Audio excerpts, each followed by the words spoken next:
الحمد لله رب العالمين، الصلاة والسلام على سيدنا وسيد المرسلين وعلى آله وأصحابه أجمعين، أما بعد، فأعوذ بالله من الشيطان الرجيم، بسم الله الرحمن الرحيم.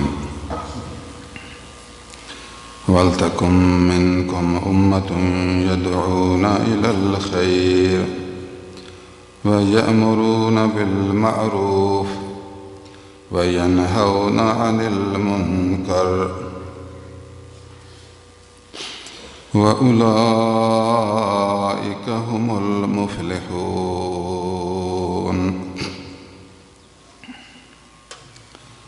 صدق اللہ العظیم. اللهم صل وسلم وبارك على سيدنا ومولانا محمد وآله وأصحابه أجمعين.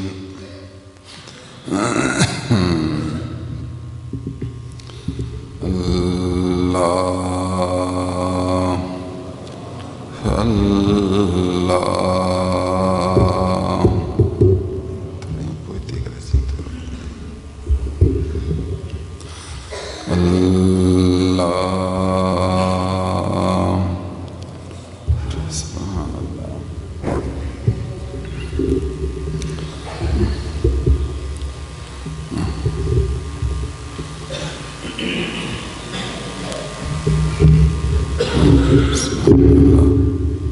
ڈاکٹر صاحب آپ قریب بیٹھتے نا، آپ دور بیٹھ گئے ہیں، آپ قریب بیٹھے، ادھر ڈاکٹر ہیں آپ.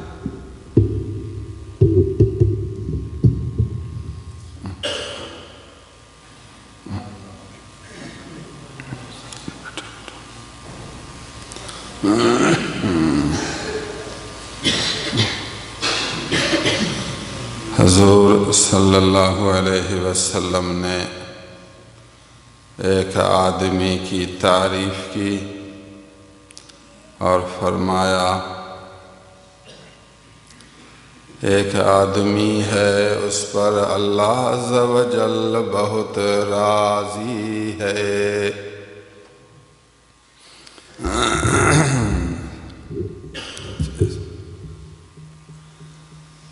اللہ اپنے اس بندے پر راضی ہے، اس کے کچھ ایسے کام ہیں، ایسی صفتیں ہیں جو رب اس پر بہت خوش ہے.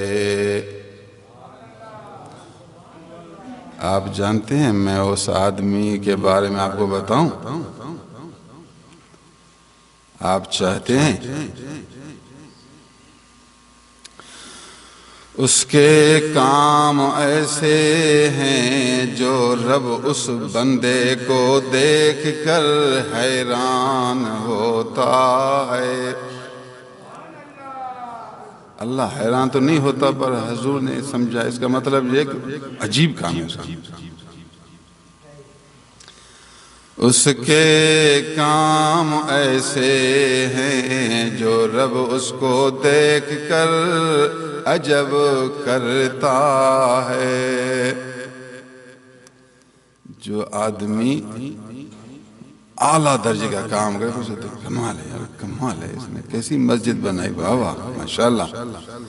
آدمی حیران ہوتا ہے کہ گویا یہ انسان کے بس کی بات نہیں، اس نے اپنے بس سے بھی بڑھا کر کام کیا. واہ واہ کمال ہے.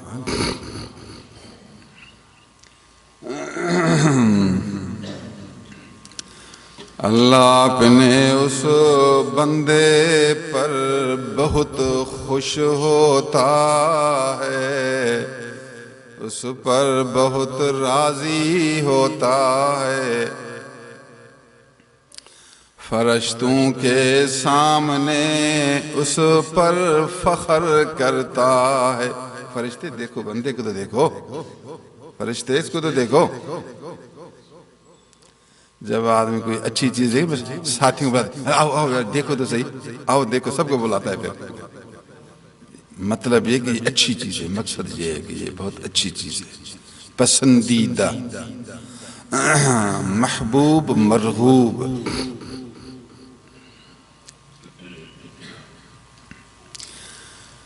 فرشتے اس کو دیکھیں گے، کہیں گے سبحان اللہ، واہ واہ کمال ہے. فرشتے بھی دیکھ کر حیران ہوں گے.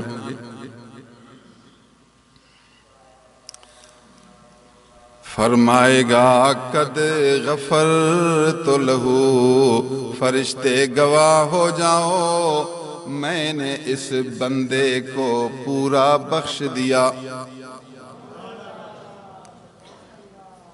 یہ مغفور ہوا، رحمت رب سے معمور ہوا، فضل ربی سے بھرپور ہوا. میں نے اس کو بخش دیا، قد غفرت لہو، بخش دیا. ایک آخری اعلان بھی سنو، ادخلتہ الجنہ، میں نے اس کو جنتی بنا دیا. ماضی کا صیغہ ہے، مہر لگ گئی، ٹھپا لگ گیا، بس یہ قانون پاس ہو گیا، آرڈر پختہ ہو گیا، اب یہ کینسل نہیں ہوگا. ادخلتہ الجنہ، میں نے اس کو جنت میں داخل کر دیا. مقصد اس کو جنتی بنا دیا، اب یہ بے جنتی نہیں ہوگا، جہنم نہیں ہوگا. تمہیں بتاؤں اس آدمی کے بارے میں؟ چاہتے ہو اس کے بارے میں آپ کو تعارف کراؤں؟ یہ کون ہے، اس کے کام کیا ہیں، اس کی صفتیں کیا ہیں؟ حضور نے قوم نہیں بتایا، اس کا نام بھی نہیں بتایا اس حدیث میں، ملک بھی نہیں بتایا، اس کا کام بتایا. کام وہ کام کیا کرتا ہے؟ خدا کے نزدیک تو کام چاہیے، وہ اندر والی صفتوں کا انعام چاہیے. قوم نہیں، کام. قوم نہیں چاہیے، کام چاہیے. وطن نہیں چاہیے، وطن نہیں چاہیے، حب ظلمنن چاہیے.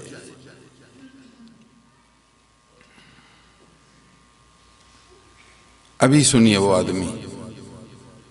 فرمایا وہ آدمی بکریوں چرانے والا ہے.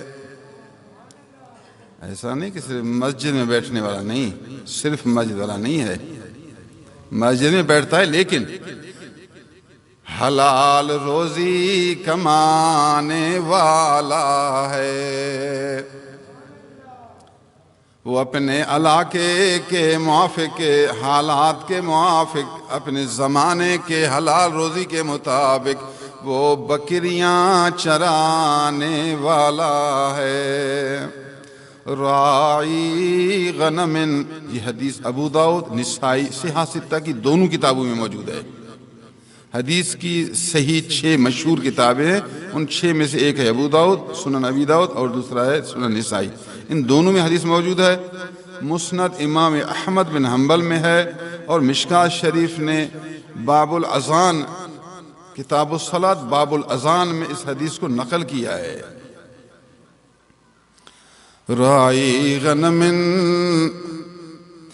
علی شظیۃ للجبل، بیچارہ بکریوں کو چراتے چراتے پہاڑ کی ایک ٹکری پر بکریوں کو پہنچایا. یہ بکری چرانے والے بیچارے کبھی کبھی پہاڑ کے قریب جو بکریاں چراتے ہیں، پھر پہاڑ کے اوپر بھی اس کو چڑھاتے ہیں، پہاڑ کے اوپر. شظیت کہتے ہیں پہاڑ کے اس حصے کو جو عام زمین سے اوپر ہوئے، جس کو ہم ایک ٹکری کے بہت اوپر بھی نہیں، بہت نیچے بھی نہیں، درمیان طریقے سے اوپر. عموماً بکریاں اس پر چڑھتی ہیں، اس لیے حضور لفظ شظیہ استعمال کیا. شظیۃ للجبل، جبل کی اس خاص قسم کی ٹکری پر بکریوں کو لے گیا ہے. بکریاں چرا رہا ہے، پہاڑ کی ٹکری پر چڑھا ہوا ہے.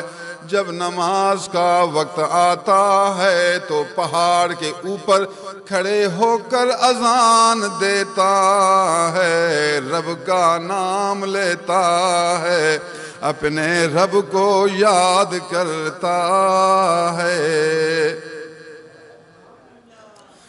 ہاتھ کار کی طرف دل یار کی طرف، ظاہر سے کام کرتا ہے، زبان سے رب کا نام لیتا ہے، پھر صاحب اکرام بنتا ہے، مستحق انعام ہوتا ہے۔ اس قسم کا انسان بن۔ ایسی نماز نہیں جو تجھے حلال روزی سے روکے، اور ایسی حلال روزی نہ ہو جو تجھے نماز سے روکے۔ ہاتھ کار کی طرف ہو، دل یار کی طرف ہو، یہی نبی نے سمجھا ہے اور یہی اولیاء سمجھاتے ہیں۔ اس کو بیوی دیکھ نہیں رہی، پہاڑ کی جو چوٹی پر ہے، بیوی دیکھ نہیں رہی، بیٹے دیکھ نہیں رہے، بھائی دیکھ نہیں رہے، ماں باپ دیکھ نہیں رہے، کوئی رشتہ دار دیکھ نہیں رہا، کوئی انسان دیکھ نہیں رہا، لوگوں کے لیے نماز نہیں پڑھ رہا، رب کو راضی کرنے کے لیے نماز شروع کر رہا ہے، رب کے سامنے رکوع سجود کر رہا ہے۔ اس میں اخلاص ہے، اس میں سچائی ہے، اس میں دکھاوا نہیں، اس میں ریا نہیں، طلب شہرت نہیں، آواز بلند کرنا نہیں، اخبار میں نام دینا نہیں، فیس بک چلانا نہیں، اپنے رب سے سرشار رہنا ہے، اس کے محبوب کے دین میں گرفتار رہنا ہے، اس یار کی سنتوں کا پیروکار بننا ہے، لوگوں کا غمخوار بننا ہے، ظاہر با شرع باطن با ذکر و اذکار بننا ہے، یہ اللہ والوں کی صفت اور اللہ کے نزدیک محبوب بننے کا شعار ہے۔ چاہتا ہے محبوب بننا، چاہتا ہے رب تجھ پر راضی ہو، چاہتا ہے رب تیری تعریف کرے، لوگوں کی تعریف چاہتا ہے یا رب کی تعریف چاہتا ہے؟ تو رب کی تعریف چاہتا ہے، اللہ کی مرضی ہے، لوگ دیکھیں نہ دیکھیں، آخر ضرور دیکھیں گے، تعریف کریں گے اور بہترین تعریف کریں گے۔ ابھی تو نے رب کو چھوڑا، لوگوں کو پکڑا، آپ لوگ کتنا آپ کی تعریف کریں گے، ایک دن آپ کو خوار کریں گے۔ جب رب کو پکڑے گا، رب تیری ایسی تعریف کرے گا، یہی لوگ آپ کی دل سے تعریف کریں گے جس میں نور ہوگا۔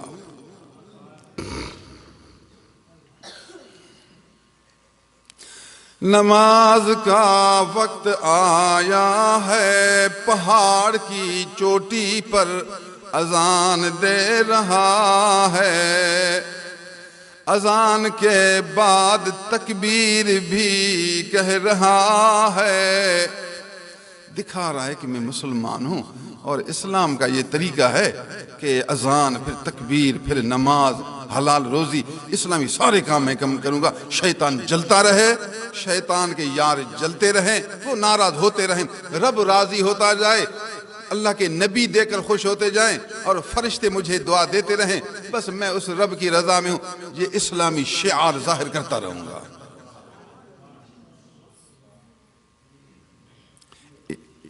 میں چھوٹا تھا، ایک ایسی جگہ پر پہنچ گیا، چھوٹے کا مطلب یہ ہے کہ میری عمر 22 سال تھی۔ اس علاقہ میں حالت ایسی ہو گئی کہ وہ جائے نماز بنی ہوئی تھی، چھوٹی سی مسجد، اور قریب وہ کارخانے تھے، پھر کچھ فارم تھے، اور فارم کے بڑے بڑے لوگ سب وہاں بیٹھ گئے، ان کے کچھ بڑے آدمی آئے، نماز کا وقت آیا، سب ادھر اپنے کام میں لگے رہے، پھر اپنی مصروفیات میں، کچھ ان کے خاص کام تھے، نماز کا وقت آیا، بڑی مسجد بھی نہیں تھی، وہ جائے نماز بنی ہوئی تھی، عارضی مسجد تھی، میں بھی اسی علاقے میں تھا کچھ دن کے لیے، نماز کا وقت آیا، پھر میں نے سوچا یار ابھی یہ آدمی اتنے مصروف ہیں، ان کو کہوں گا ابھی یہ شاید ابھی نماز پر آئے یا نہ آئے، میں یہاں اذان زور سے دیتا ہوں، اکیلا تھا، زور سے اذان دیتا ہوں اور پھر زور سے تکبیر کہتا ہوں، اللہ ان کو چاہے گا تو آئیں گے نماز پر۔ پھر انسان کو وسوسہ آتا ہے، خیال آتا ہے کہ ابھی آدمی تو فی الحال یہاں ہے نہیں، مسجد تو ہے نہیں، جہاں نماز ہے وہ اکیلے وہ ادھر پڑھیں گے، میں اکیلے پڑھوں، پھر زور سے اذان کی ضرورت تو نہیں۔ پھر میں نے کہا نہیں، یہ اسلام کا شعار ہے، اسلام کا شعار، اور ہمارے نبی خوش ہوں گے اذان سے۔ مجھے شرم نہیں آئی، دل میں پریشانی نہیں، کوئی خوف موف نہیں آیا، میں وہاں کھڑے ہو کر زور سے اذان دینا شروع کیا۔ اسلام کے لیے جائے نماز تو تھی ویسے بھی، لیکن مجھے وہ بات یاد ہے کہ مقصود میرا اللہ کی رضا تھا، ارادہ دل میں یہ باعث مجھے بھڑکانے والا، اس زور سے اذان دینے کے لیے جوش دینے والا کام، یہی اسلام کا نظام، اللہ کا کام، یہ دین اسلام، یہ میرا ارادہ خیال تھا، اس لیے میں نے زور سے اذان دینے شروع کر دیا۔ جب آپ کے پاس علم ہو، نبی کریم صلی اللہ علیہ وسلم کی دین کی پہچان ہو، تو آپ ان ضروریات پر ڈٹ جائیں۔ صحیح مجھے وظیفہ بتاؤ، اللہ کا بندہ نماز پابندی سے دل کے ساتھ پڑھ، اس سے بڑا وظیفہ اور کون سا ہے؟ تو دل سے پڑھتا نہیں، ایک تو پڑھتا نہیں، پھر دل سے نہیں پڑھتا، پہلے یہ ضروری کام تو کر۔ ڈاکٹر صاحب میں بہت کمزور ہوں، بہت پریشان ہوں، مجھے کوئی طاقت کی گولی دے، طاقت کا ٹیبلٹ دے، طاقت کا کیپسول دے۔ وہ سوچ رہا ہے ڈاکٹر اس کو کیا دوں؟ ڈاکٹر سمجھدار اس کو کہے گا کوئی کھانا مانا کھاؤ، کچھ فروٹ کھاؤ، کچھ ڈرائی فروٹ کھاؤ۔ کہتے نہیں میں تو روٹی بھی نہیں کھاتا، روٹی سے کیا ہوگا، میں روٹی نہیں، مجھے آپ سے ٹیبلٹ دے۔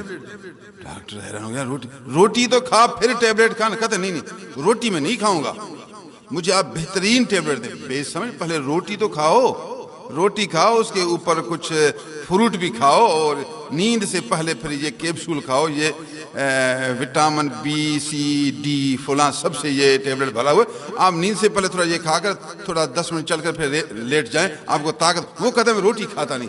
خدا کا بندہ، یہ ٹیبلٹ روٹی والا کام نہیں کرے گا، پہلے آپ روٹی تو کھائیں، روٹی اچھی کھائیں، آپ اپنی خوراک کو تو صحیح کریں، خوراک صحیح کرنے کے بعد اگر کوئی عارضی ضعف ہے تو پھر آپ طاقت کا ٹیبلٹ لیں۔ آپ خوراک کھاتے نہیں، روٹی کھاتے نہیں، فروٹ کھاتے نہیں، ورزش کرتے نہیں، پھر کہتے ٹیبلٹ دو۔ تو یہ بات آپ نے سمجھ لی۔ یہ بھی اسی طرح ہے، فرض نماز پڑھتا نہیں، حلال روزی کماتا نہیں، ضروریات شرع پر عمل کرتا نہیں، کہتا ہے میں نفل پڑھتا ہوں، میں تسبیحات پڑھتا ہوں۔ بے سمجھ، پہلے فرض پڑھو، ضروریات دین پوری کرو، اس کے بعد نفل پڑھو، اس کے بعد تسبیحات پڑھو۔ یہ تسبیحات، نوافل، اوراد، یہ مثل ٹیبلٹ کے ہیں، یہ وٹامن ہیں جو کہ اصل قوت کے بعد زائد قوت کے لیے ہیں۔ آپ اصل کھانا کھاتے نہیں اور پھر آپ زور دیتے ہیں ٹیبلٹ پر، یہ ٹیبلٹ آپ کے لیے مضر ہے، یہ ٹیبلٹ آپ کے لیے نقصان دہ ہے۔ پیٹ جو خالی ہے تو گرمائش ہوگی، یہ ٹیبلٹ طاقت والی گرم ہوتی ہیں، اندر میں کچھ طاقت ہو کہ آپ پچا کر آپ طاقت حاصل کریں۔ پیٹ خالی تو سینے کو پکڑے گا، آپ کو چکر آئیں گے، آپ پریشان ہوں گے۔ بیٹا، آپ فرض نماز نہیں پڑھتے، رات کو تہجد کے لیے اٹھتے ہو تو آپ کو بیماری پیدا ہوگی، آپ کو ضرر پیدا ہوگا۔ کون سی بیماری؟ ریا والی بیماری آئے گی، تکبر والی بیماری آئے گی، سارا دن بیوی سے لڑے گا، بچوں سے لڑے گا، تم بے نماز ہو، تم نفل نہیں پڑھتے، تم ذکر نہیں کرتے، تم تو بیکار ہو، میں دیکھو رات کو اٹھتا ہوں۔ بے سمجھ، رات کو تو اٹھتا ہے لیکن زبان کی حفاظت نہیں کرتا۔ نفل پڑھنا مستحب ہے لیکن زبان کی حفاظت کرنا تو فرض ہے، تو فرض کا تارک ہے اور نفل پڑھتا ہے، تو یہ نفل پڑھنا تیرے لیے بیماری کا باعث ہوا کہ پھر سب کو خراب سمجھا، کبر پیدا ہوا، عجب پیدا ہوا، تو حرام کا مرتکب ہوا، نفل کی وجہ سے حرام کا مرتکب ہوا تو گنہگار ہوا۔ تو اس لیے آپ کو دماغ کرنا چاہیے، اہل دل کی صحبت میں آنا چاہیے، اہل علم کی مجلس میں آنا چاہیے، وہ علماء جو نبی کے دین سے باخبر ہیں ان کی صحبت میں آ، جو تجھے سیدھی راہ دکھائیں، تجھے باشرع بنائیں، پھر باخدا بنائیں۔ اور تیرا کمال اللہ کی محبت ہے، تیرا کمال عشق رسول ہے، تیرا کمال لوگوں پر رحمت و شفقت ہے، تیرا کمال لوگوں کا عیب چھپانا ہے، تیرا کمال لوگوں سے پیار کرنا ہے، تیرا کمال بیوی کی تکلیفیں برداشت کرنا ہے، تیرا کمال بیوی کو خرچہ دینا ہے، تیرا کمال اپنے بچوں کو خرچہ دینا ہے، تیرا کمال جو کچھ سامنے ہے اس کو گلے لگانا ہے۔ یہ کمال نہیں، یہ کمال نہیں، بس اس کو زور ہے صرف وٹامن کے ٹیبلٹ پر۔ بے سمجھ اپنا نقصان نہ کر، کچھ دانائی حاصل کر، کچھ سمجھ استعمال کر، کچھ باخبر ہو جا، بے خبر زندگی نہ گزار۔ جس طرح ظاہری بیماری کے لیے ڈاکٹر ہیں، اطباء ہیں، معالجین ہیں، عجیب و غریب قسم کے سرجن، فزیشن، اسپیشلسٹ، مختلف عہدہ کے اعلیٰ عہدے دار موجود ہیں، تو اسی طرح دینی بیماری، روحانی بیماری، عملی بیماری، اخلاصی بیماری، دل کی بیماریوں کے لیے اولیاء موجود ہیں، علماء موجود ہیں، اہل دل موجود ہیں، اہل علم موجود ہیں، اہل تقوی موجود ہیں، مختلف شعبے سنبھال رہے ہیں۔ کوئی کس شعبے کو سنبھالا ہوا ہے، کوئی کس شعبے کو سنبھالا ہوا ہے۔ اے فزیشن، آپ سرجن کے خلاف بات نہ کریں۔ اے ڈاکٹر، MBBS، آپ اسپیشلسٹ کے خلاف بات نہ کریں۔ اے اسپیشلسٹ، آپ اپنا کام کریں، لیکن ایک MBBS کے خلاف بات نہ کریں۔ سب کی ضرورت ہے دنیا میں، ہر قسم کی بیماری۔ کئی لوگ آپ کے پاس نہیں آ سکیں گے، وہ اس درجے میں کام کریں گے۔ یہ سب لوگوں کے خدمت گزار ہیں، سب کام کر رہے ہیں، سب ایک دوسرے کے مددگار ہیں، سب کی ضرورت ہے اور سب سے لوگ فائدہ اٹھاتے رہیں گے۔ یہ اللہ کی قدرت ہے، یہ دنیا کی حکمت ہے۔ تو اسی طرح دنیا میں مختلف قسم کے اولیاء موجود ہیں، مختلف شعبہ کے اولیاء موجود ہیں، علماء موجود ہیں، دین کی خدمت کر رہے ہیں۔ آج ہمارے زمانے میں تھوڑے وقت میں علامہ شیخ الحدیث حافظ خادم حسین رضوی علیہ الرحمہ آئے۔ انہوں نے سیاست میں نبوی کام شروع کیا۔ ایک شعبہ تھا دین کا، اس شعبہ میں انہوں نے اعلیٰ ترین کام کیا۔ کسی وقت مدرسہ میں پڑھاتے تھے، کسی وقت مدرسہ کے استاد تھے، وہ صرف پڑھاتے تھے۔ علامہ عطا محمد بندیالوی پاکستان میں علم صرف کے بہت چوٹی کے استاد ہیں، بہت بڑے عالم ہیں، جنہوں نے ان سے ارشاد الصرف پڑھا، پھر بس اس کو صرف پڑھنے کی ضرورت نہیں، بڑی محنت کرتے تھے، کوشش کرتے تھے، سعی بلیغ کرتے تھے، طلباء پر جد و جہد کرتے تھے، جلدی آگے نہیں لے جاتے تھے، مشق کراتے کراتے ان کو صرف میں ماہر بناتے تھے۔ اللہ نے ان کو صرف میں اعلیٰ درجے کا علم دیا۔ انہوں نے پھر ایک کتاب لکھی، اس کا نام لکھا صرف عطائی، اس کا نام تھا عطا محمد، کتاب لکھی صرف عطائی۔ تو یہ کتاب مدرسوں میں چلی گئی، تو علماء نے اس کتاب کو بہت پسند کیا، بڑے بڑے اساتذہ موجود تھے، انہوں نے کہا سبحان اللہ۔ تو اس کتاب کو چھاپنے کا شرف مولانا خادم حسین رضوی علیہ الرحمہ کو نصیب ہوئی۔ تو انہوں نے کتاب جب پڑھا، یہ مدرسہ نظامیہ لاہور میں پڑھاتے تھے، استاد تھے، نوجوان تھے، صرف کے ایک استاد تھے، طلباء سے محنت کرتے تھے۔ انہوں نے یہ کتاب دیکھی، کہا سبحان اللہ، اللہ عطا محمد بندیالوی کو بلند درجات نصیب کرے۔ کتاب لکھی ہے مستطاب، کتاب لاجواب، واہ واہ ماشاءاللہ۔ انہوں نے پیسے جمع کر کے اس کتاب کو چھپوایا، پھر کہا استاد تو زندہ ہیں، لکھنے والے عطا محمد بندیالوی تو حیات ہیں، میں ان کے پاس جاتا ہوں، ان کو عرض کرتا ہوں حضور آپ کی کتاب ماشاءاللہ سبحان اللہ واہ واہ، ہم نے آپ کی کتاب چھاپی ہے اور ارادہ ہی کہ یہ سارے طلباء گاڑی میں بٹھا کر آپ کے پاس پہنچ گیا ہوں، آپ تھوڑا سا سبق پڑھائیں تاکہ میرے طلباء کو برکت بھی ہو اور ہماری طرف سے یہ خدمت بھی قبول ہو کہ ہم نے آپ کی لکھی ہوئی کتاب چھپا دی ہے۔ ماشاءاللہ یہ رضوی صاحب کا کمال تھا کہ انہوں نے ایک عمر رسیدہ ایک عالم دین کے پاس پہنچا، طلباء اس کے ساتھ تھے۔ جب عطا محمد بندیالوی کے مدرسے میں پہنچے تو عطا محمد صاحب چارپائی پر بیٹھے تھے، تو خادم حسین رضوی صاحب جھک کے اور ان کے پاؤں کو چوما۔ یہ خادم حسین رضوی تھے، اس کی داڑھی بالکل کالی ہے، اس ٹائم داڑھی بالکل کالی، اب تو داڑھی سفید تھی، اس ٹائم داڑھی بالکل کالی تھی۔ تصویر سے معلوم ہوتا ہے کہ عمر 27 یا 28 سال ہے۔ 27-28 سال کی عمر میں خود استاد ہیں، لیکن عطا محمد بندیالوی کا اتنا اکرام کر رہے ہیں کہ وہ چارپائی پر بیٹھے، اس کے پاؤں سامنے، تو بوڑھے ہیں عطا محمد بندیالوی، بالکل بوڑھے، بالکل سفید ریش ہیں۔ تو یہ استاد طلباء کے سامنے، اپنے طالبوں کے سامنے جھکے اور ایک عالم دین کے پاؤں کو چوم کر پھر سیدھے ہوئے، فرمایا حضور ہماری طرف سے یہ کتاب قبول کریں۔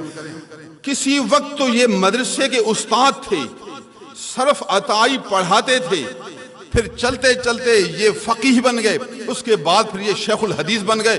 ماشاءاللہ پورے پاکستان میں تنظیم المدارس کا مرکز درس نظامیہ یہ لاہور میں ہے، تو لاہور میں یہ شیخ الحدیث ہے، تو تقریباً پاکستان کے جتنے طلباء سب کو ان کی پڑھائی کا کچھ نہ کچھ حصہ مل گیا، تو پاکستان میں اس کے طلباء بڑھ گئے تو اللہ نے اس کو ایک شرف دینا تھا، انہوں نے آواز بلند کی کہ جو کام غلط ہے، غلط کو اپنے ہاتھ سے روکو۔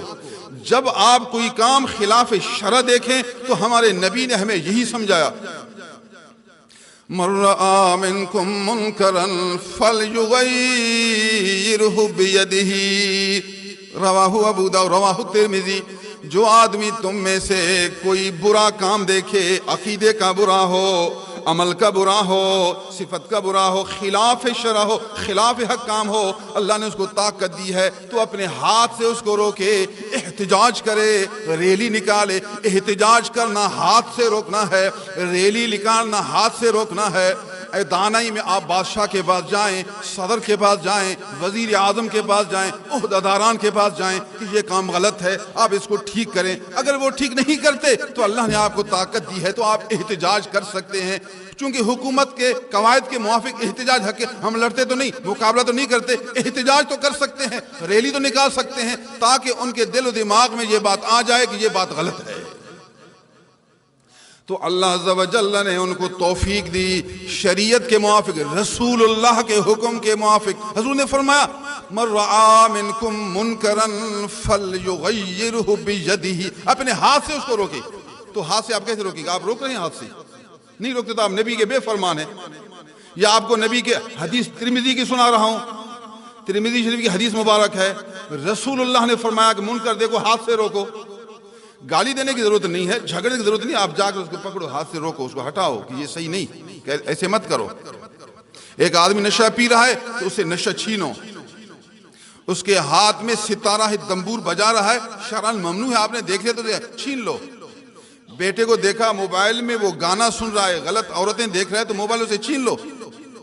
یہ ہے ہاتھ سے روکنا۔ آپ کا بیٹا ہے، آپ نے دیکھا منکر کر رہا ہے تو آپ اسے چھینیں گے تو یہ ہاتھ سے روکنا ہے۔ تو آپ کریں گے، کون کرے گا؟ آپ کریں گے تو نظام صحیح ہوگا۔ گالی دینے کی ضرورت نہیں، تیز ہونے کی ضرورت نہیں، بس جا کر پکڑو، بیٹا یہ صحیح نہیں ہے، ایسا کام نہ کرو، میں آپ کو نہیں چھوڑوں گا۔ آپ نے دیکھا، چھین لیا، سبحان اللہ، آپ نے رسول اللہ صلی اللہ علیہ وسلم کے فرمان پر عمل کیا۔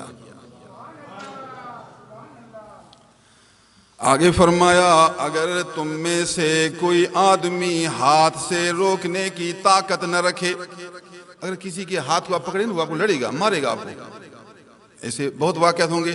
پھر آدمی کہتا ہے میں جو کچھ ہاتھ پکڑتا ہوں اور آدمی ہے لڑے گا، مجھے مارے گا، تو طاقت نہیں، لڑنا فائدہ تو نہیں، اپنے آپ کو مروانا یہ بھی صحیح نہیں۔ فرمایا اگر ہاتھ سے روکنے کی طاقت نہیں، یہ بات بھی نبی نے سمجھا دی، چونکہ سب کو ہاتھ سے روکنے کی طاقت نہیں ہوتی۔ فرمایا پھر اپنی زبان سے روکے، بات تو کرو، چھینو مت، زبان سے بات تو کرو، بیٹا یہ کام نہ کرو، یہ صحیح نہیں۔ موبائل مت چھینو لیکن زبان سے بات تو کرو، یہ دوسرے نمبر پر ہے۔ یہ بھی مسلمان کی صفت ہے، یہ بھی اچھی صفت ہے، آپ نے بات تو کی، بات تو کی۔ میں ابھی یہ بات کیوں کر رہا ہوں؟ تاکہ میں بھی اس حدیث کے ذیل میں آ جاؤں، تاکہ میں بھی ایک حق گو کی جماعت میں داخل ہو جاؤں، میں بھی ایک اپنا حق پورے کرنے والا بن جاؤں۔ میں بھی ایک عالم ہوں، زندگی پوری علم میں گزاری ہے، قرآن و سنت پڑھنے پڑھانے میں گزاری ہے، دین سیکھنے سکھانے میں گزاری ہے، تو میں دین کی بات آپ کو سمجھا رہا ہوں۔ اگر تم میں سے کوئی آدمی ہاتھ سے نہ روک سکے، طاقت نہ رکھے، تو پھر اپنی زبان سے روکے۔ فَإِن لَّمْ يَسْتَطِعْ فَبِلِسَانِهِ، اگر نہ طاقت رکھے تو اپنی زبان سے روکے۔ میں آپ کو دعوت دیتا ہوں، آپ بھی اپنے گھر میں سمجھا رہا ہوں، کچھ لوگ فوراً تیز ہو جاتے ہیں، تیز ہونے سے کام بگڑتا ہے تھوڑا۔ آپ تیز نہ ہو، گالی بھی نہ دے، تیز بھی نہ ہو، بات پیار سے کرو گے فائدہ ہوگا، دلائل دو، اس کو سمجھاؤ۔ یہ ہماری صحبت میں لانا بھی اس کی ہدایت کا ایک ذریعہ ہے۔ آپ اپنے بچوں کو یہاں لائیں، اپنے بھائیوں کو لائیں، رشتہ داروں کو لائیں۔ میں برا تو نہیں کرتا، میں بھی آپ کو حدیث سمجھا رہا ہوں، آپ کو قرآن سمجھا رہا ہوں۔ جو سمجھدار ہوگا کچھ نہ کچھ اس میں نور ایمان آئے گا، نور قرآن آئے گا، اصلاح کا نور آئے گا۔ جو طالب ہوگا آخرت کا، رب کا، وہ کچھ نہ کچھ فائدہ اٹھائے گا۔ باقی جو بالکل شیطان ہے، یہودی ہے، نصارہ، پھر تو وہ ضدی دور سے برا خیال بنا کر بیٹھے گا، کہے گا یہ تو جن مشرک ہیں، یہ تو جن یہ ماڈرن نہیں، یہ دنیا جانتے نہیں، یہ سیاست جانتے نہیں، یہ زمانہ جانتے نہیں، یہ پرانے زمانے کی باتیں کرتے ہیں۔ تو حقیقت نہیں جانتا، اے بیٹا، اے بھائی، تو حقیقت نہیں جانتا، تو تو محمد الرسول اللہ جو پڑھتا ہے اس کو نہیں سمجھتا، تو جو لا الہ الا اللہ پڑھتا ہے اس کو تو سمجھنا چاہیے، اس کو تو سمجھ۔ ہم نے کوئی فرقہ اختیار نہیں کیا، ہم نے کوئی زمانے کا گڑبڑ اختیار نہیں کیا، ہم نے بچپن سے وہی اصل قرآن سمجھا، نبی کی حدیثیں سمجھی، اسی پر عمل کیا، وہی بتاتے ہیں۔ کسی فرقے میں ہم نہیں جاتے، کسی فرقے کی بات ہی نہیں کرتے، ہمارے پاس وہی قرآن حدیث ہے، وہی سمجھاتے ہیں۔ پھر ایک اشارہ کر کے یہ فلاں فرقے کے فلاں فرقے، اللہ کا بندہ باتیں تو سنو، ہم کس فرقے کی باتیں کر رہے ہیں؟ ہمارے دلائل تو سنو، ہماری باتیں تو سنو، ایک تقریر تو سنو، ایک مجلس میں تو بیٹھ جاؤ، ایک مجلس میں تو بیٹھ جاؤ، ہم باتیں کیا کر رہے ہیں؟ اگر وہ زبان سے ہٹانے کی طاقت نہیں رکھتا کہ زبان سے بات کرے، پھر فرمایا ایک تیسرا درجہ بھی، واہ نبی واہ، تو ہر چیز جانتا بھی ہے اور ہر چیز سمجھاتا بھائی، کوئی ایک ٹکڑا بھی نہیں چھوڑتا۔ فرمایا زبان سے طاقت نہیں رکھتا تو پھر دل میں اس کو برا سمجھے، غلط کام ہے نا، خلاف حق کام ہے نا، گندا کام ہے، منکر کام ہے، ہاتھ سے نہیں روک سکتا، زبان سے بھی بات نہیں کرتا کہ بات کروں گا، لڑیں گے، ماریں گے، میں کمزور ہوں، تو پھر دل میں اس کو برا سمجھ۔ اگر دل میں اس کو برا نہیں سمجھتا تو پھر تیرے اندر ایمان نہیں، تیرے اندر قرآن نہیں، تیرے اندر گناہ کو گناہ سمجھنے والا کام نہیں۔ جب گناہ سمجھتا نہیں تو پھر تو کافر ہو گیا۔ ایک آدمی گناہ کو گناہ سمجھتا ہی نہیں، کہتا نہیں گناہ نہیں، جائز ہے، حرام کو جو حلال کہے گا تو کافر ہوگا۔ کم از کم ایمان کا درجہ یہ ہے کہ دل سے برا سمجھے، اور اعلیٰ ایمان کا درجہ یہ ہے کہ ہاتھ ہلائے، درمیانی درجہ یہ ہے کہ زبان چلائے۔ پھر ابھی آپ چیک کریں کہ آپ کا ایمان کس درجہ میں ہے۔ باقی میرا اپنا طریقہ یہ ہے، میں اپنے دوستوں کو بھی سمجھاتا ہوں کہ میں بھی ایک علماء کا خدمت گزار ہوں، ان کا مددگار ہوں۔ علماء کو چاہیے سب سے پہلے وہ وزیر اعظم کی طرف پیغام بھیجے، حضور آپ سے ملنا چاہتے ہیں، آپ ہمارے وزیر ہیں، ہم آپ کی رعیت آپ سے ملنا چاہتے ہیں، ان سے ملیں۔ پھر اس کے بعد جنرل سے ملیں، فوج کے بڑے جنرل صاحب سے ملیں، حضرت آپ سے ملنا ہے، کام ہے۔ پھر ان سے ملے، اپنا موقع بیان کریں کہ یہ جو فرانس نے حکومت کے دائرے میں، ایک عام آدمی نے یہ کام نہیں کیا، حکومت کے لیول میں کام ہوا ہے، تو آپ غصہ تو کچھ کریں، کچھ ناراضگی کا مظاہرہ تو کریں۔ ہم یہ تو نہیں کہتے ان سے لڑو، ان کو گولی مارو، ان کو فلان کرو۔ ایک غلط کام اس نے حکومت کے لیول پر کیا ہے تو آپ حکومت کے لیول پر تھوڑا ناراضگی کا مظاہرہ کریں۔ یہ دو باتیں آپ کریں گے تو آپ کا یہ اعزاز ہوگا، اسلام کا شعار ہوگا۔ پاکستان جس مقصد کے لیے بنا، اس کے لیے پاکستان کو حسن ملے گا۔ مہربانی فرمائیں، مہربانی۔ پھر ایک دوسرے ایم این اے کے پاس جائیں، پھر تیسرے کے پاس جائیں، پھر اراکین اسمبلی کے پاس جائیں، پھر صوبائی کے پاس جائیں، مختلف عہدیداروں سے ملیں، ان کو دلائل دیں، ان کے دماغ میں بات بٹھائیں۔ امید کبھی ہے کہ وہ کافی حد تک سیدھی راہ پر آئیں گے۔ جب تک آپ بڑوں سے ملتے نہیں، اپنی موقع بیان کرتے نہیں، ان کو آپ یہ اپنی پیشکش بیان کرتے نہیں، فوراً شور کرتے ہیں، شاید اس میں نفسانیت آ جائے، شاید اس میں ریا آ جائے، شاید اس میں کوئی غلط پہلو آ جائے۔ یہ پہلا کام کریں، نہ ہو مجبور ہیں، پھر اگر کوئی جذبے میں آتا ہے، جذبے میں لازم تو نہیں ہے لیکن کمال پھر بھی ہے، لازم نہیں ہے کہ پھر آدمی جذبے میں آ کر اپنے آپ کو مروائے، یہ شرعاً لازم نہیں ہوتا کہ اپنے آپ کو مروائے، لیکن اگر کوئی جذبے میں آتا ہے تو پھر حضور نے اس کے بارے میں یہ جملہ ارسال فرمایا۔ سنیے، جو جذبے میں آ کر کام کرتا ہے اور سمجھتا ہے مجھے ماریں گے اور مرنا بھی قبول کرتا ہے، کہتے ہیں میں بات کروں گا مرنا قبول کرتا ہوں، تو یہ ایک کمال کہلائے گا، خاص اس کے لیے ضروری نہیں، کمال ہے۔ حدیث سنیے، حضور صلی اللہ علیہ وسلم نے ارشاد فرمایا، ایک بادشاہ ظالم ہے، سمجھتا ہے بات کروں گا مارے گا، لیکن پھر بھی کہتا ہے چونکہ کلمہ حق ہے، وہ غلط کام کر رہا ہے، غلط کام کر رہا ہے، میں چپ نہیں کرتا۔ ظالم بادشاہ کے سامنے آ کر کلمہ حق کہتا ہے، کلمہ حق کہتا ہے اور وہ اس کو مارتا ہے، فرمایا شہید ہے۔ سب سے افضل مجاہد یہی ہے، افضل المجاہد کلمۃ الحق عند سلطان جائر۔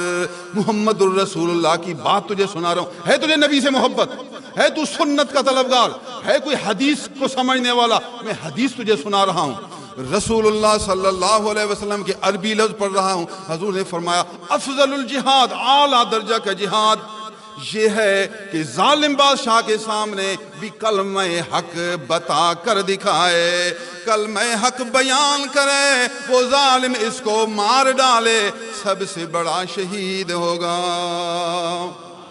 اسلام کو حسن تو اس نے دکھایا، ضروری چلو نہیں ہے، ضروری تو نہیں ہے، لیکن نوری تو ہے، ضروری نہیں نور ہے۔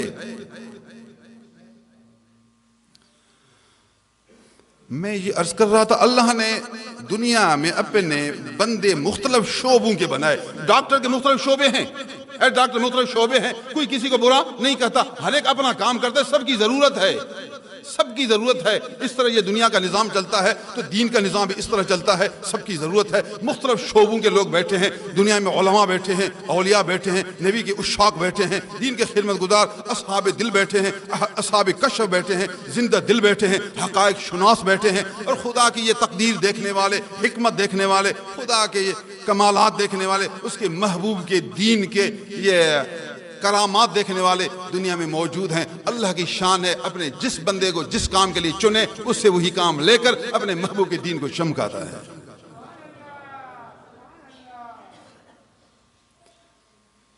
میں نے تھوڑے لفظوں میں بہت سارے حقائق سمیٹ کر آپ کے سامنے پیش کیے ہیں، اور پھر احادیث بھی آپ کو سنا رہا ہوں، پورے حقائق بھی سنا رہا ہوں۔ علامہ خادم حسین رضوی نے ایک شعبہ سنبھالا اور دین کا ایک حسن دکھایا، ہماری طرف سے اس کو جزائے خیر ملے۔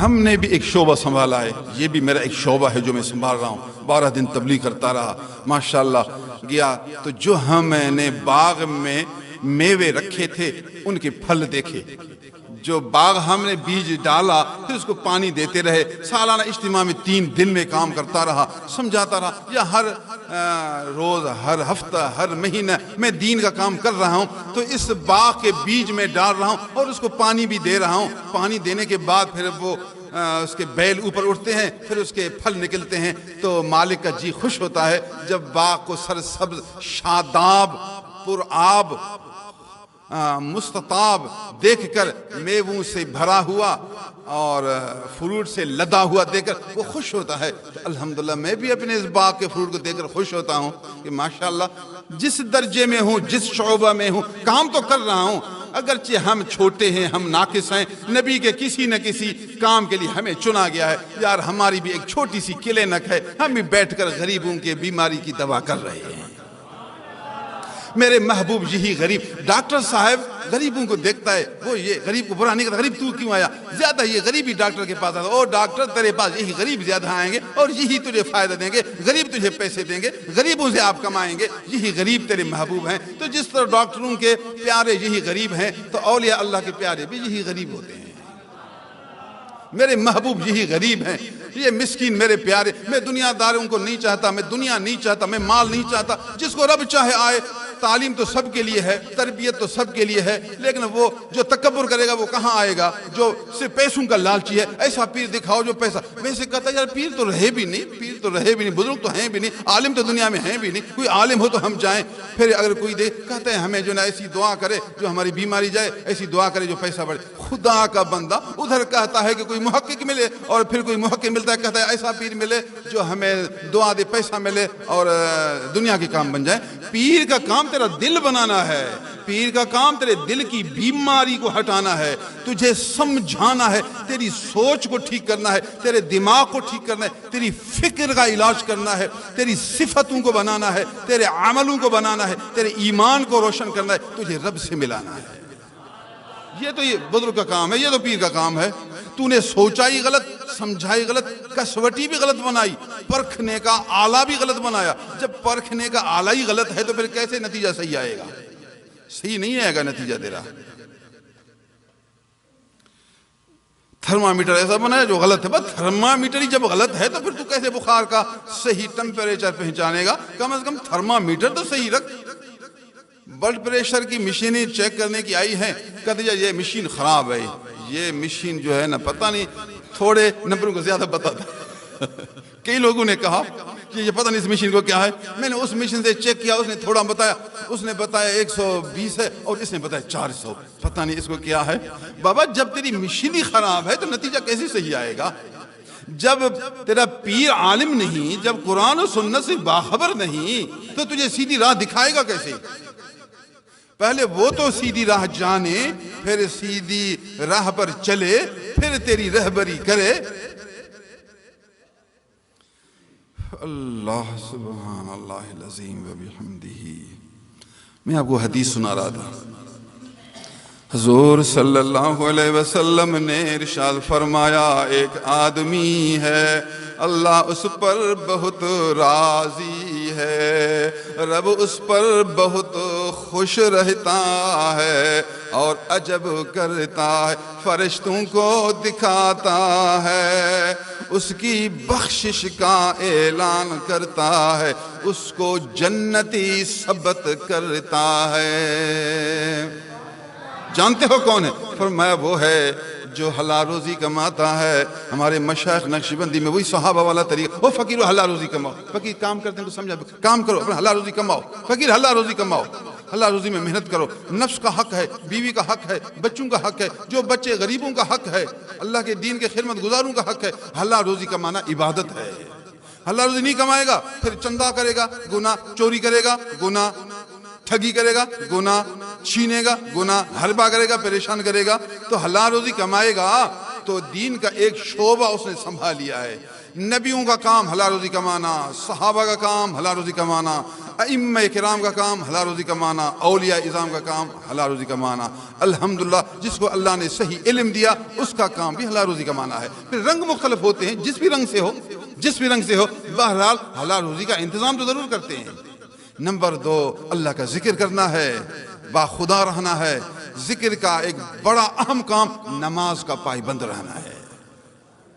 سب سے پہلے 5 وقت فرض کی نگہبانی کا، نماز کا وقت آیا فوراً بس گاڑی روکی، اپنا نماز ادا کی۔ نماز اس طرح پر فرض واجب سنت، زیادہ تو نہیں کرتا۔ 3 تسبیح کافی ہے رکوع میں، آپ 10 تسبیح نہ پڑھو، 7 پڑھنے کی ضرورت نہیں، 5 آپ کم از کم 3 تو پڑھیں، 3 پڑھیں تاکہ آپ کی نماز صحیح ہو، سوائے معذور مجبور بیمار کے۔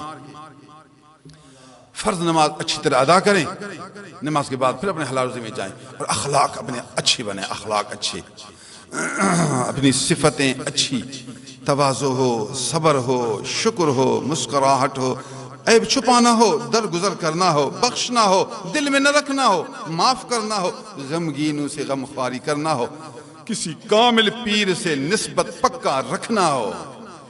نفس تو تب چیختا ہے کہ وہ اپنا ایک پیشوا بنا، اپنا ایک استاد بنا۔ نماز پڑھو تو نماز ہوتی ہے، لیکن امام کے پیچھے پڑھنا 27 درجہ ثواب بڑھانا ہے۔ بھی کیوں؟ میں گھر میں نماز پڑھوں گا، گھر میں تو پڑھتا ہے، احناف کے نزدیک نماز تو ہوگی لیکن خدا کے نظام کے خلاف ہے، اسلام کے قانون کے خلاف ہے۔ اسلام کا قانون یہ ہے کہ امام کے پیچھے پڑھو۔ جس طرح نماز کا ایک کام امام کے پیچھے، تو پوری زندگی کے لیے آپ کا امام آپ کا پیر و مرشد ہے۔ اگر آپ پیر و مرشد لے کر اس کی تعلیم کے موافق زندگی گزاریں گے تو آپ کی اس زندگی اعمال میں پھل ہوگا، اس میں فضل ہوگا، اس میں اللہ کی طرف سے خاص قسم کا نور ہوگا۔ جیسا کہ درخت کو پیوند کرتے ہیں، پیوند، پھر وہ پیوندی بیر بنتا ہے، پیوندی بیر۔ سیب بھی پیوند ہوتا ہے، بیر بھی پیوند ہوتا ہے، کیلا بھی پیوند ہوتا ہے، ہر پھل پیوند ہوتا ہے۔ اکیلے بھی صحیح ہے، پیوند تو سبحان اللہ، پیوند تو ماشاءاللہ بارک اللہ۔ تو اکیلے بھی آپ کو ہم یہ تو نہیں کہیں گے کہ آپ کافر بن گئے، آپ پھر بھی مسلمان تو ہو سکتے ہیں، مگر کامل پیر کے زیر سائے رہیں گے تو یار پیوند بن جائیں گے۔ بڑا پھل ہوگا، بڑا پھل ہوگا، آپ کے چہرے میں نور آئے گا، اللہ کی رحمت زیادہ آئے گی، نبی کی توجہ زیادہ آئے گی۔ اللہ ٹائم تھوڑا، میں آپ کو دوسری حدیث سناؤں۔ ایک حدیث آپ نے سنی ہے، دوسری حدیث بھی سنی ہے۔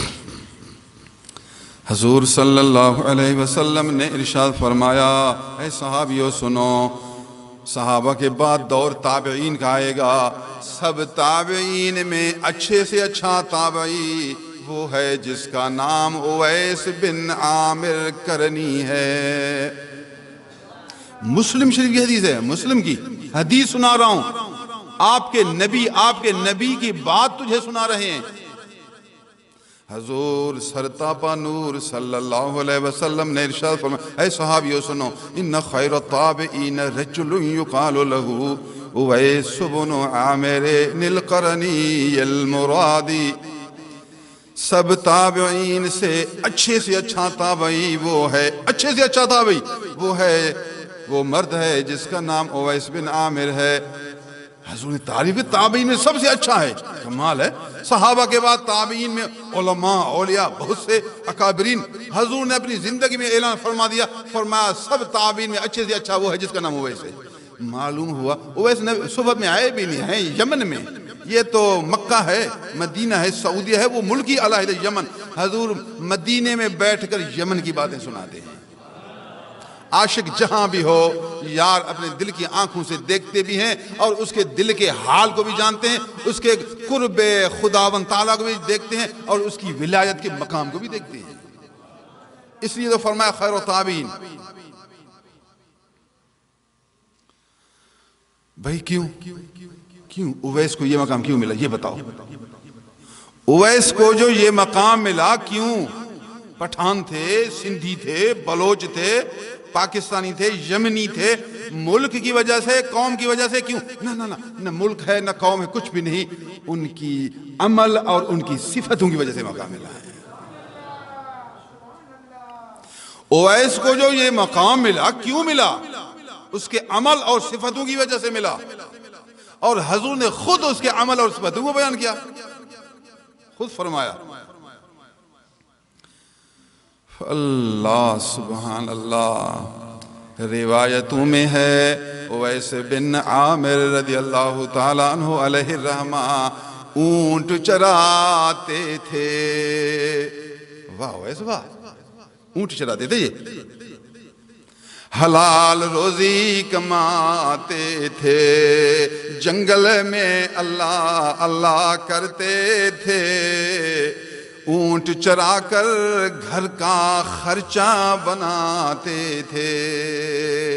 یہ ہیں اللہ والے، اللہ روزی کماتے ہیں، ایسا نہیں کس سے بس مسجد میں بیٹھ جو تسبیح پڑھو اللہ روزی کماؤ، نہیں چندے کرتے رہو، چندے۔ دین کی خدمت، سبحان اللہ، لوگوں کو خود چاہیے دین کی خدمت کریں، لیکن مولوی تیرا کام یہ نہیں کہ لوگوں کے در پہ جا مانگتا رہا، تیری بھی بے عزتی ہے، یہ تیرے محبوب کی بھی ایک لحاظ سے شان کے خلاف ہے کہ تو جس کا غلام ہے اس کا غلام اس کے دوسروں کے در پر جائے وہ پسند نہیں کرے۔ آپ کا بیٹا اگر آپ کے ہمسائے کے پاس جائے کہے کہ بھوکا ہوں یا تھوڑا روٹی ہے گھر میں، ابو دے کے خوش ہوگا؟ اس کو دکھ ہوگا، اس کو کہتے ہیں حیا کے خلاف، اس کو شرم آئے گی کہ لوگ کیا کہیں گے کہ یہ اپنے بچے کو دیتا ہی نہیں اور اس کے بچے کا حال یہ کہ ہم سے روٹی مانگتے ہیں، پسند نہیں کرے گا، وہ پسند نہیں کرے گا۔ اچھا ابو، سمجھدار ابو، عزت والا ابو پسند نہیں کرے گا، تو اس طرح اللہ بھی پسند نہیں کرتا کہ میرا بندہ دوسروں کے سامنے جا کر ہاتھ پھیلائے۔ اس لیے کہا جاتا ہے کہ آپ علماء کو خود دیں، ان کو مانگنے کا موقع نہ دیں، آپ ان کو طلب کرنے کا موقع نہ دیں، جب بھی دل چاہے خدمت کرتے رہیں، آپ ان کو دیتے ہیں، سمجھو آپ اللہ کے ہاتھ میں دے رہے ہیں۔ کسی مسکین ضرورت مند کو اگر دیتے ہیں تو سمجھ لو آپ اللہ کے ہاتھ میں دے رہے ہیں، آپ اس کو تو نہیں دیکھتے، اللہ کے لیے دے رہے ہیں، اللہ کے لیے، تو سمجھو اللہ کے ہاتھ میں دے رہے ہیں۔ اگر آپ ایک سچے عالم دین کے خدمت گزار کے ہاتھ میں کچھ دے رہے ہیں، سمجھو آپ اللہ کے ہاتھ میں دے رہے ہیں۔ قربان اس آدمی پر جو خدا کے ہاتھ میں ہدیہ دے، تو کتنی خوشی کی بات ہے۔ اللہ سبحان اللہ، آپ خود دیں اور ان کو مانگنے کا موقع نہ دیں، یہی کمال ہے۔ ان کا نہ مانگنا ان کا کمال ہے، اور آپ کا بغیر مانگے دینا آپ کا کمال ہے۔ اسلام نے ہمیں تو پہلے ہی سمجھا دیا، ہمارے نبی نے تو ہمیں پہلے سے سمجھا دیا۔ ایک بزرگ تھے، وہ غسل کر رہے تھے حمام میں، واش روم حمام میں غسل کر رہے تھے، اس کی قمیض باہر رکھی ہوئی تھی، چادر لپیٹ کر اندر غسل کر رہے تھے، آدھا غسل میں باہر نکلے، وہ غلام کھڑا تھا، عرض کہ حضور خیر ہے؟ فرمایا جو میری قمیض لٹکی ہوئی ہے نا وہ باہر، یہ وہ غریب کوئی دیکھو راستے میں، خدا واسطے دے دو، خیرات کرو میری قمیض۔ حضور ٹھیک ہے، چلے گئے اندر، پھر آگے دوبارہ غسل شروع، اس نے ایک آدمی کو دیکھا قمیض دے دی، بزرگ فارغ ہوئے، پھر چادر لپیٹ کر چلے گئے۔ حضور بے ادبی معاف، آپ کا حکم ہوا، میں نے عمل تو کیا، قمیض تو دے دی، لیکن آپ نے غسل کو آدھا میں چھوڑا، باہر نکل آئے اور حکم کیا، پھر چل گئے۔ میں بیٹا غسل کرتے کرتے دل میں خیال آیا کہ یہ قمیض اپنی کسی غریب کو دے دوں، پھر سوچا کہ غسل پورا کروں گا، 5 منٹ اور لگیں گے، شاید خیال تبدیل ہو جائے، اچھا خیال ہے یہ جلدی پوری ہو جائے تاکہ تبدیل ہونے سے بچ جاؤں۔ ایسے بھی اللہ والے گزرے ہیں، اللہ کے پیارے گزرے، چونکہ اچھا خیال آیا، اللہ نے چاہا، بس کسی کی ضرورت ہوگی، میرے دل میں خیال آیا تو اب دیر نہیں کرنی چاہیے، اس لیے غسل پورا نہیں کیا، درمیان میں نکلا اور حکم کیا، پھر تسلی سے غسل کیا۔ آپ کو حدیث سناؤں بخاری شریف کی؟ حضور صلی اللہ علیہ وسلم نماز اثر پڑھائی، نماز کے بعد اٹھے، جلدی جلدی گھر چلے گئے، جلدی معمول کے خلاف، عادت کے خلاف جلدی گھر چلے گئے۔ صحابہ تھوڑا حیران تھے کہ کیا ہوا حضور جلدی جا رہے ہیں، گئے، تھوڑی دیر کے بعد پھر واپس آئے۔ فرمایا صحابیوں شاید آپ کو خیال ہوگا حضور کیوں جلدی گئے معمول کے خلاف، بات یہ ہے کہ دل میں خیال آیا گھر میں چند درہم رکھے ہوئے تھے، پھر میں نے سوچا یہ اللہ کی راہ میں دینا ہے تو جلدی گیا تاکہ دینے میں دیر نہ ہو جائے۔ دینے میں گیا اپنی بیوی کو کہا، بی بی یہ پیسے اٹھاؤ، درہم دینار اٹھاؤ، اللہ کی راہ میں دے دو، اس کو حکم کیا، پھر ابھی واپس آیا۔ یہ ہے رسول اللہ صلی اللہ علیہ وسلم۔ ہے کوئی نبی کی اس حدیث پر عمل کا؟ ہے بھی بخاری کی حدیث۔ میں اپنے دوستوں کو یہی کہتا ہوں کہ آپ ایسے علماء کی صحبت میں بیٹھے جنہوں نے زندگی علم سیکھنے میں گزاری۔ بخاری مسلم، لوگ بخاری مسلم کا نام تو بہت لیتے ہیں لیکن پڑھا ہے آپ نے؟ کہتے ہیں قرآن آپ نے پڑھا ہے؟ میں آپ کو قسم دے کر کہتا ہوں اول سے آخر تک ایک دفعہ سارا قرآن ترجمے کے ساتھ پڑھا ہے۔ مقصد تو ترجمہ ہے، ایک مرتبہ اول سے آخر تک قرآن پڑھا ہے؟ نہیں پڑھا تو پھر کیوں قرآن کہتے ہو؟ پھر تو آپ ڈھیلے ہو گئے، کچے ہو گئے نا۔ آپ کو یہ بھی پتہ نہیں کہ اللہ نے قرآن میں کیا کہا ہے۔ مولوی تو کبھی کہاں سے ایک دو باتیں سنائیں گے، پورا قرآن پڑھ لو۔ الحمدللہ جب اللہ کا ذکر ملا، اللہ والوں کی صحبت ملی تو اللہ نے اپنی ایک محبت دی، نتیجہ یہ نکلا ہم نے قرآن مجید کو اول سے آخر تک ترجمے کے ساتھ پڑھا، اور پھر تقریباً 20 تفسیریں، 20 سے زیادہ ہیں، کم از کم کہتا ہوں 20 تفسیروں کا مطالعہ کیا جو کہ قرآن سمجھاتے ہیں، قرآن کی اس آیت کا یہ مطلب، قرآن کی اس آیت کا یہ مطلب۔ کئی سال لگایا قرآن سمجھنے کے لیے تاکہ قرآن اچھی طرح سمجھ میں آئے۔ یوں نہ ہو کہ اللہ کو مجھے کہے بندہ تو مسلمان بھی تھا اور میرے قرآن کو سمجھا بھی نہیں، فلاں آیت کا تجھے پتہ بھی نہیں تھا، اس لیے چھوڑا نہیں، مغز ماری کرتا رہا، محنت کرتا رہا، کرتے اول سے آخر تک کئی بار پڑھا، پھر دل مطمئن ہوا۔ الحمدللہ اب قرآن کے بارے میں کافی حد تک پہچان آ گئی۔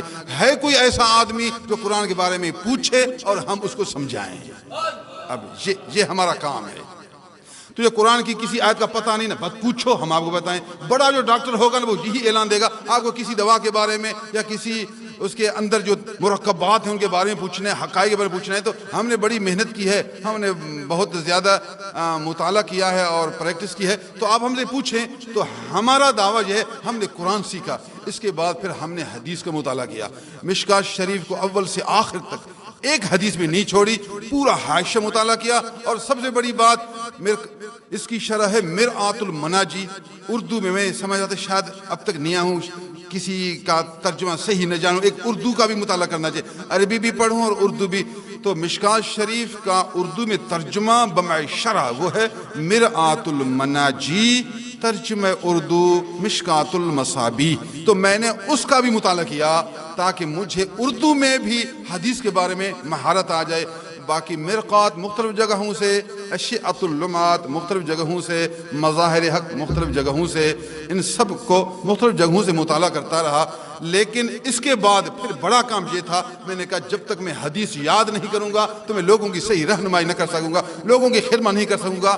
تو یہ بڑے بڑے ڈاکٹر ہوتے ہیں نا، پھر یہ یاد کرتے ہیں کچھ پورے، اس آنکھوں کو کیا کہتے ہیں، اس کے پردے کتنے ہیں، ان کے ایک ایک پردے کا نام، اس کے ایک ایک پردے کی خاصیت، پھر جو کچھ آنکھوں کے اسپیشلسٹ بنتے ہیں تو پھر بڑی مہارت حاصل کرتے ہیں، صرف ایک آنکھ پر، پھر کان پر، پھر سر پر، پھر دماغ پر، پھر پھیپھڑوں پر، پھر دل پر، پورے جسم کے ایک ایک ذرہ کا نام یاد کرتے ہیں، پھر کام یاد کرتے ہیں، پھر مرض یاد کرتے ہیں، پھر علاج یاد کرتے ہیں، پھر اس کے مختلف۔ میں خود طبیب ہوں، میں نے علم طب پڑھا، چونکہ عالم بڑا وہ ہوتا ہے جو علم طب پڑھے۔ اگر ہم علم طب نہ پڑھتے، ہم نے کہا آج میرا دماغ صحیح نہیں ہوتا، میری صحت صحیح نہیں ہوتی، میں صحت مند ہوں، یہ ڈاکٹر صاحب نے میں نے اس کو کہا کہ آپ واقعہ کریں، ڈاکٹر تھے، یہ سمجھ گئے کہ مولوی صاحب کہتا سمجھدار آدمی ہے کہ ایک مجلس میں مجھے ایک بات سمجھا دی، فرمایا واک کرو۔ ڈاکٹر صاحب واک نہیں کریں گے آپ کی طبیعت صحیح نہیں ہوگی، جتنا روٹی کھاؤ جتنی دوا کرو کچھ بھی نہیں ہوگا، دواؤں سے نہیں ہوگا۔ جب تک آپ ورزش نہیں کرتے، آپ کا خون ہلتا نہیں، آپ کا پیٹ صحیح نہیں ہوگا تو کیسے آپ صحیح ہوں گے؟ سب سے زیادہ دل و دماغ پیٹ کی صحت کا مدار آپ کی ورزش ہے، واک ہے۔ جب آپ ورزش کریں گے آپ کا پیٹ صحیح ہوگا، قبض نہیں ہوگا، گیس صحیح خارج ہوگا، گیس بند ہوگا۔ یہ بنیاد مرض ہے۔ پیٹ صحیح ہے تو آپ کا بدن صحیح ہے، پیٹ خراب ہے تو آپ کا بدن خراب ہے۔ پیٹ بنیاد ہے، پیٹ کے بعد پھر دل ہے۔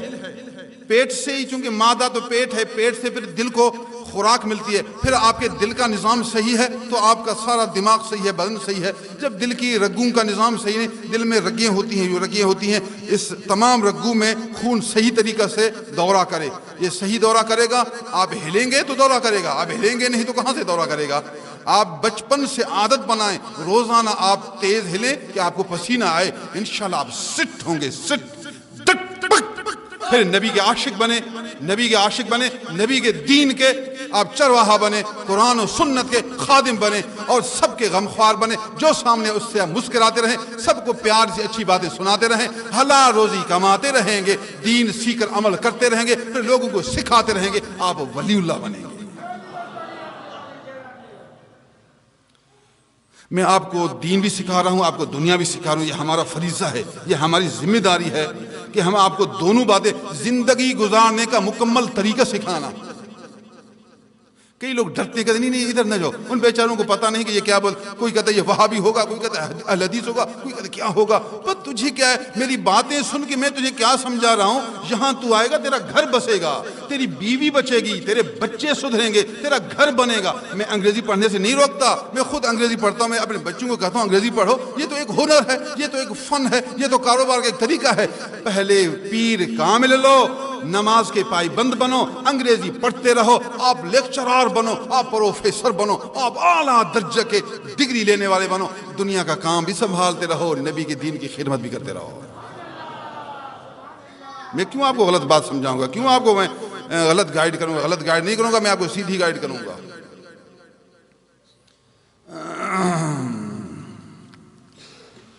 اللہ سبحان اللہ۔ حضور صلی اللہ علیہ وسلم مدینہ شریف میں بیٹھ کر یمن کی باتیں سنا رہے ہیں۔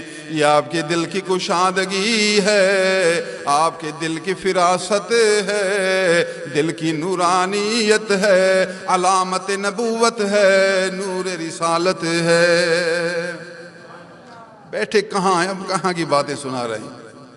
ہاں جی، وہ اونٹ چراتے ہیں، حلال روزی کماتے ہیں، اپنی امی کو اور اپنے آپ کو حلال کھلاتے ہیں، فرض نماز کی پابندی کرتے ہیں، فرض کے علاوہ نوافل بھی بہت پڑھتے ہیں، نوافل پڑھتے ہیں۔ اور نوافل کا حال یہ ہے کہ جنگل میں اونٹ بھاگتے نہیں ہیں، اونٹ کی طبیعت بھاگتے نہیں، وہ چرتے رہتے ہیں۔ اونٹنی کو چھوڑ کر پھر وہاں ہی اللہ تعالیٰ اونٹنی کی تو حفاظت کر، میں تیری بات کرتا ہوں، اللہ اکبر، جنگل میں زمین پر اللہ اکبر، الحمدللہ رب العالمین الرحمن الرحیم مالک یوم الدین۔ اویس کرنی جنگل میں نفل پڑھتے ہیں۔ واہ اویس، واہ واہ، ہتکار رہوں دل یار رہوں۔ دیکھیے پہلی حدیث سنائی، اس میں جو باتیں ہیں وہی اس میں باتیں ہیں، تقریباً دونوں برابری ہیں۔ حضور نے اس کی بھی تعریف کی اور اس کی بھی تعریف کی، وہ بھی اللہ والا، یہ بھی اللہ والا، یہ ہے نبی دین سکھانے والا۔ کدھر پھرتا ہے تو کیوں پریشان رہتا ہے؟ اس ملا کے بعد اس کے بعد تعویذ ہے، اس کے بعد تعویذ، یہ نبی کی باتیں ہیں، یہ باتیں تعویذ ہیں تیرے لیے، یہ اصلاحی باتیں تیری اصلاح ہیں۔ کیوں دھوکے میں ہے؟ کیوں تو پریشان ہے؟ کامل پیر کی صحبت میں آ، ان کی باتیں سمجھ، اللہ کا ذکر کر، نبی کی شریعت پر عمل کر، انشاءاللہ تجھے دین بھی ملے گا، تجھے دنیا بھی ملے گی۔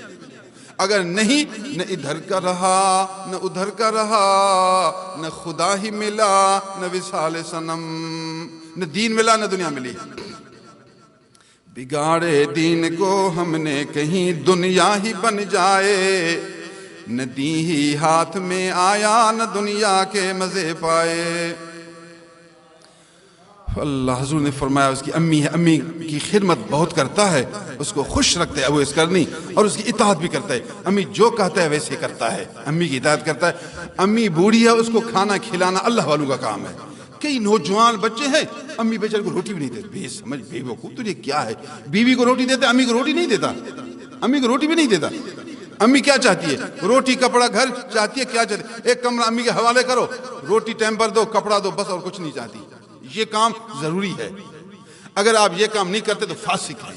امی بوڑھی بیچاری عمر رسیدہ، وہ روٹی بھی اس کو نہیں ملتی، استغفر اللہ۔ ہاں اگر امی آپ کو اچھے کام سے روکے، نبی کی سنت سے روکے، شریعت کے ایک حکم سے روکے، امی کی بات نہیں ماننا، پہلے محمد الرسول اللہ کی بات ماننا، پھر امی کی بات ماننا۔ پھر یہ کون سی امی ہے جو شریعت سے روکے، اسلام کی بات سے روکے؟ اگر آپ کو امی کہے بیوی کو مار، امی سے پوچھو امی کیوں ماروں اس کو؟ اگر امی دلائل دے تو پھر تحقیق کرو، گواہ پیش کرو۔ اگر شریعت آپ کو کہے بیوی کو مارو تو مارو، ورنہ نہ مارو۔ آپ کہیں گے امی کا حکم ہے پھر نہ مارو، امی کی بات نہ مانو، کیونکہ امی کا یہ حکم شریعت کے خلاف ہے۔ آپ کی امی کہتی ہے اپنی بیوی کو مارو، میری بہو کو اپنی بیوی کو مارو، نہیں مارنا، مارو گے تو فاسق ہو۔ یہ امی نہیں ہے جو بیٹے کو بلا وجہ کہے بیوی کو مارو، تو یہ شریعت ہے۔ لا طاعت لمخلوق فی معصیت الخالق۔ میں آپ کو دونوں باتیں سمجھا رہا ہوں، امی کا ادب بھی سمجھا رہا ہوں اور امی کا درجہ بھی سمجھا رہا ہوں۔ امی کو حق حاصل نہیں کہ بیٹے کا گھر تباہ کرے، امی کو حق حاصل نہیں کہ بیٹے کو شریعت کے خلاف عمل کرے۔ امی کو یہ حق حاصل ہے کہ اپنا حق مانگے، مانگنے کی بھی ضرورت نہیں، بیٹے پر لازم ہے کہ بغیر مانگے امی کا حق ادا کرے۔ حضور صلی اللہ علیہ وسلم نے اس حدیث میں امی کی فرما برداری، خدمت گزاری کا شرف بیان کیا کہ اویس کرنی اپنے امی کا بہت زیادہ فرما بردار ہے۔ یہ شریعت کا ایک جز تھا۔ ہاں نماز اللہ کا حق ہوا، امی کی خدمت لوگوں کا حق ہوا۔ اللہ والا وہ ہے حلال روزی بھی کمائے گا، اللہ کا حق بھی پورا کرے گا، اللہ کے بندوں کا حق بھی پورا کرے گا۔ تو یہ بنیادی اصول ہو گئی کہ حضور نے اللہ کے حق کو بیان کیا اور انسانوں کا حق بھی بیان کیا۔ اللہ والا وہ ہے لوگوں کا حق بھی پورا کرے گا، اللہ کا حق بھی پورا کرے گا، اور ادھر حلال روزی کما کر کھاتا رہے گا۔ میں آپ کو دعوت دیتا ہوں، میری ان باتوں کو اللہ قبول فرمائے۔ ٹائم بہت کم ہو گیا، انشاءاللہ ان پر عمل کریں گے، خوش رہیں گے۔ اللہ کا ذکر بہت کریں، نماز کی پابندی کریں، حلال روزی کمائیں، اپنے بیوی بچوں کے حقوق کا خیال رکھیں، کچھ نہ کچھ اللہ کی راہ میں خیرات کریں، کچھ نہ کچھ اللہ کی راہ میں خیرات کریں۔ کسی کامل پیر عالم بعمل مخلص کی بیعت کرے، اس کی صحبت روئے زمین کی بادشاہی سے بڑھ کر ہے۔ سنو، ایک عالم دین با خدا کی مجلس میں بیٹھنا پوری دنیا کی بادشاہی سے بڑھ کر ہے۔ اور خوب تبلیغ بھی کیا کرے، لوگوں کو اچھی اچھی باتیں سناؤ، اور ایک عالم دین کے بارے میں اطلاع دو کہ ایک دین کے غلام ہیں، دین کی باتیں سنا دیں، ماہانہ اجتماع پر آیا کرو۔ وآخر دعوانا الحمدللہ۔